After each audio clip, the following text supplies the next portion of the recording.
Groceries తీసుకురావడానికని డిమార్ట్కి వెళ్తే నాకైతే ఇన్స్టెంట్గా ఈ ఫలూడా మిక్స్ అయితే కనిపించిందనమాట. ఇంత వేడిగా ఉన్న టెంపరేచర్లో ఎప్పుడు ఐస్ క్రీమ్స్, జ్యూసెస్, కూల్ డ్రింక్సే కాకుండా వెరైటీగా ఇదేదో బాగుందని చెప్పేసి నేనైతే ఇంకా వెయిట్ చేయకుండా బిల్ చేయించేసి ఇంట్లోకి వచ్చిన వెంటనే స్టార్ట్ చేసేసాను అనమాట. సో దీనికి ప్రాసెస్ కూడా చాలా ఈజీ అనమాట. సో ఇక ప్రాసెస్లోకి వస్తే 1 లీటర్ మిల్క్కి 200 ml వాటర్ని యాడ్ చేయాలన్నమాట.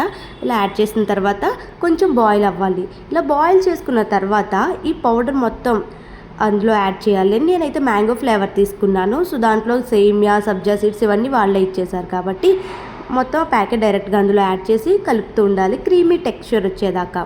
ఇలా దగ్గర పడిన తర్వాత స్టవ్ ఆఫ్ చేసుకొని నార్మల్ టెంపరేచర్కి వచ్చిన తర్వాత ఫ్రిడ్జ్లో పెట్టుకొని ఒక 4 hours అన్న ఉంచిన తర్వాత చల్లగా ఫ్రిడ్జ్లో నుంచి తీసుకొని సర్వ్ చేసుకొని తింటే చాలా బాగుందనమాట. నిజంగా దీంట్లోకి మీకు నచ్చిన డ్రై ఫ్రూట్స్ని యాడ్ చేసుకోవచ్చు. నేనైతే ఏ డ్రై ఫ్రూట్స్ని యాడ్ చేయట్లేదు, నాకు ఇలానే ఇష్టం. సో బయట దాంతో కంపేర్ చేస్తే మనం ఇంట్లోనే ఈజీగా, టేస్టీగా, సింపుల్గా అయితే చేసుకోవచ్చు. సో వీడియో నచ్చితే లైక్ చేయండి, షేర్ చేయండి, ఫాలో అయిపోండి. అలాగే మీరు కూడా ట్రై చేస్తారేమో అని వీడియోని మీతో షేర్ చేసుకుంటున్నాను. Thanks for watching.